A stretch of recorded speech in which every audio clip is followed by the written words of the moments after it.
Première partie, qu'est-ce que c'est que ce match Lille-Nantes? Lille-Nantes, 2-0 pour Lille. A priori, le résultat laisse présager d'une victoire facile, mais est-ce que vous avez trouvé les Lillois sereins face aux Canaries? J'ai trouvé d'abord très bon, mais force est de constater que pour la première fois depuis le match de Rennes, on s'est retrouvé face à une équipe qui jouait aussi. Et je voudrais rendre hommage vraiment à l'équipe de Nantes pour la prestation qu'elle a fournie. Parce que, pour preuve, je pense que c'est le premier match cette saison, on a vraiment vu Maignan briller sur sa ligne. Donc, ça veut bien dire qu'il y avait une opposition et ça nous change un petit peu des sempiternels blocs bas, des équipes qui viennent pour ne pas prendre de but. Nantes a eu des offensives et pas seulement quand ils étaient menés au score. Et malgré ça, je trouve que les Lillois ont bien géré le match. Il y a eu une vraie domination. Il y a eu pas mal de temps forts. Au bout du compte, donc la victoire est assez logique, mais ce qui la met un peu plus en relief et en perspective, c'est que, contrairement au match de Metz, de Reims et de Marseille, en face, il y avait une opposition, quoi. Surpris, non, pas forcément, parce que j'avais vu les matchs d'avant, même si contre Saint-Etienne, leur départ avait été plus compliqué, ils avaient fait une belle deuxième mi-temps. Là, à Lille, ça a été un petit peu l'inverse, ils ont assuré une bonne partie de la première mi-temps en étant dangereux, effectivement, en mettant, comme disait Georges, Maignan en évidence, en nous mettant à mal. Après, c'est vrai que la deuxième mi-temps était beaucoup plus lilloise, même si on n'a pas eu forcément une domination du milieu de terrain comme on a pu l'avoir contre Marseille. On a été moins dominateur dans ce secteur du jeu, mais on s'est créé quand même sur la deuxième mi-temps les plus belles occasions, effectivement. Et l'homme du match, c'est Maignan ou c'est Palois?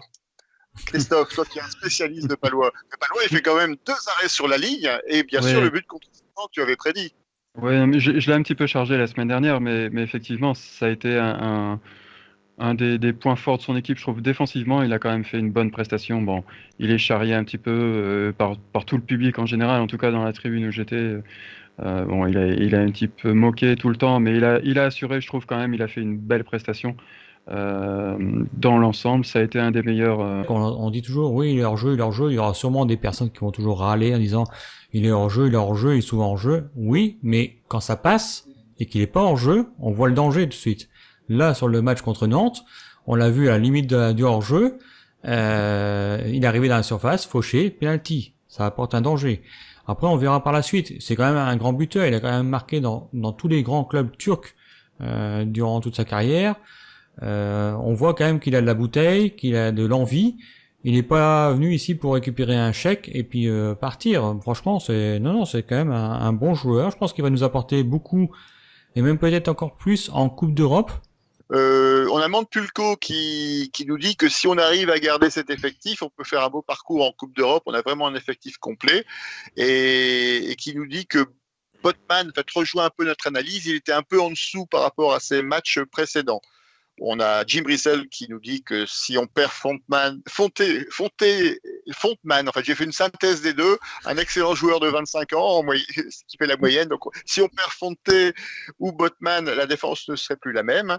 Et on a Rico 62-31 qui nous dit ce qui est bien dans cette équipe, c'est qu'il n'y a pas de lacune. L'an dernier, c'était compliqué pour les latéraux. Cette année, c'est bien meilleur. Juste le sujet des chaînes Les Passions sur le chat du compte Twitch de l'émission. On a Rico qui nous dit que c'est une question conflictuelle. Alors on sait, on aime les défis dans le bistrot d'Alelos, on n'élude pas les sujets polémiques. Alors est-ce que tu as trouvé que les supporters présents respectaient la distanciation, les gestes barrières, le Oui. port du masque? Ouais, Comment ouais, tu as ouais, vu cela des tribunes? Clairement, oui. Je m'attendais pas à ce qu'il y ait une file d'attente en entrant au stade parce que 5000 sur la totalité, même si on était en gros que sur la tribune nord, la tribune sud et puis là, on va appeler ça l'honneur, euh, c'était pas fluide du tout parce qu'il y a eu vraiment des contrôles comme on peut l'avoir d'habitude. J'allais dire la surveillance, c'est pas le mot qui convient, mais on était vraiment remis en place si on baissait ne serait-ce qu'un petit peu le masque pour pouvoir respirer un petit peu ou enlever la buée des lunettes parce que c'est des choses qui arrivent fréquemment avec le masque. Et les gens étaient respectueux justement de cette règle.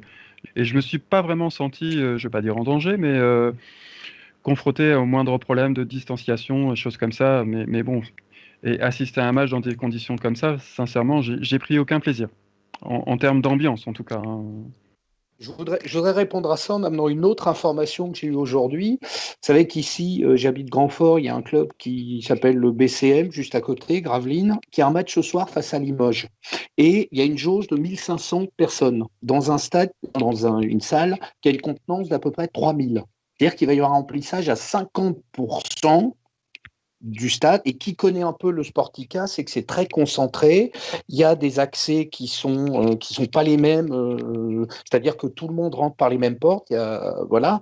Et au final, en plus, c'est un sport qui se déroule en intérieur, donc avec un risque plus important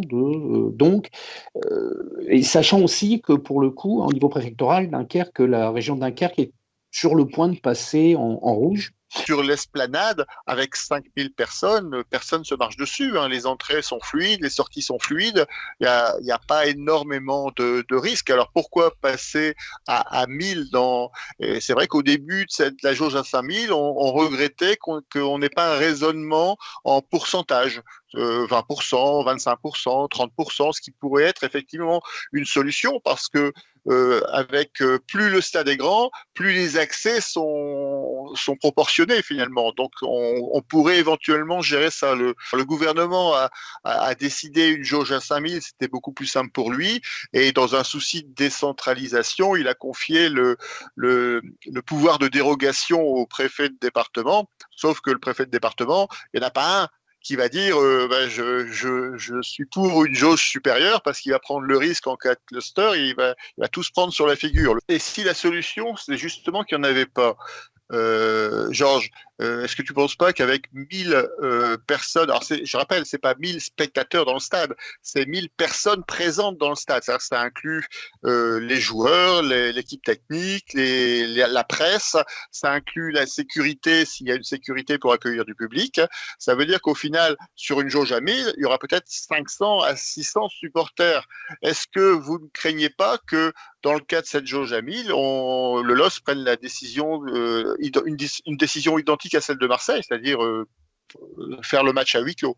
Les derbies, je voulais rebondir sur l'aspect sportif, mais les derbies, tous les derniers vécus avaient ce côté un petit peu frustrant du fait que c'était des derbies en termes purement sportifs où finalement le rapport de force était très éparse. Hein. Les dernières fois que Lens est venu, c'était avec des équipes moribondes qu'on battait assez facilement.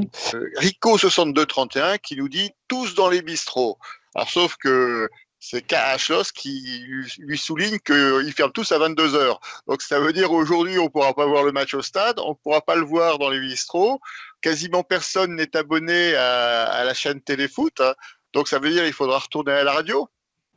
Ah ben, pour moi, déjà, l'Europe, c'est les déplacements. Donc, si on nous enlève ça, voilà, il va manquer quelque chose cette année et il va nous manquer beaucoup de football en tout cas, découvrir des ambiances. Enfin, voilà, c'est ça un déplacement, c'est ça l'Europe. Voilà, c'est se taper des heures de bus, découvrir un stade olé olé quand on va dans des pays. Enfin, je sais pas, la Lituanie ou je ne sais quoi. Je sais pas à quoi s'attendre cette année, mais. Le stade olé olé, c'est en Espagne. Il manque Pulco qui nous dit, et on voit que c'est un connaisseur, l'Europe, c'est le Rhum à 6h du matin dans le bus, et ça sent le vécu. En tout cas, on lui confirme que ça fait partie des plaisirs du supporter, mais que bien sûr qu'il faut boire avec modération, parce que l'important dans un déplacement européen, c'est de voir le match. Donc le Rhum à 6h du matin, c'est bien, mais il vaut mieux arrêter à 10h. Strasbourg-Lille. Alors Strasbourg-Lille, on a titré ça pas de pause à la méno. Alors moi, il y a une chose qui m'inquiète, c'est que ils reçoivent Lille et juste derrière, ils reçoivent Lyon. Donc je m'attends pas forcément à un match à la nantaise avec du jeu. Je vois un bon petit bus, voire deux bus dans la surface. Je suis très très inquiet. Très inquiet en tout cas pour le jeu et le football. Alors, vous parlez tous les deux de bus éventuels mis à notre disposition par Strasbourg. Pourtant, les statistiques peut-être pas en cette faveur, même si la défense ne manque pas de sel, en référence au gardien strasbourgeois, on peut voir qu'elle prend beaucoup de buts depuis le début de saison. Elle a pris 10 buts depuis le début de saison en 5 matchs. Elle en a marqué que 4, donc une différence de but qui est de -6. C'est pas vraiment des statistiques d'un Fort Knox.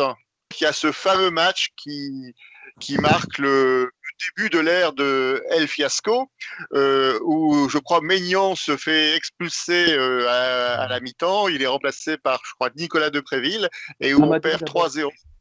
Il y a Amadou Amadou et et Depréville. C'est-à-dire que scène surréaliste où on voit deux joueurs d'échange s'échanger le maillot de gardien en passation sur un match. Moi, je me suis retrouvé dans les matchs que je faisais sur la pelouse en bas de chez moi, au bord des H&M de Mont-Saint-Barreul, quoi. ce qui est bien avec Georges, c'est qu'il nous raconte le match et en plus, il nous fait visiter la Corse. Je crois que c'est Bah, remarquable. Il n'y a pas d'autre émission où on peut faire ça en même temps.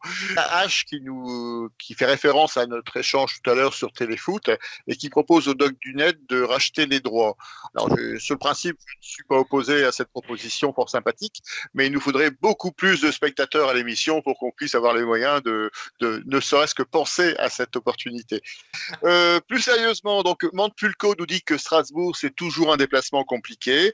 Rico nous dit que c'est un match à ne pas prendre à la légère. Ça paraît simple, mais ça risque de compliquer son déroulement. Montepulco qui nous dit que ça sent 5 derrière en face et qu'on a l'habitude de relancer les équipes. Et Strasbourg, c'est surtout un public et il ne sera pas là.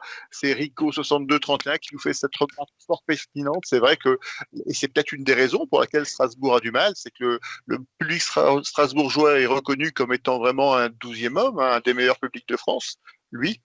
Et en absence du public, c'est peut-être un peu plus compliqué aux joueurs de se sublimer dans les rencontres de Ligue 1. Voilà, je vous remercie de votre attention. Je vous souhaite à tous une excellente semaine et je vous donne rendez-vous la semaine prochaine, mardi 20h30, pour la 6e émission du Bistrot des LOSC. Merci à tous, bonsoir et allez le LOSC!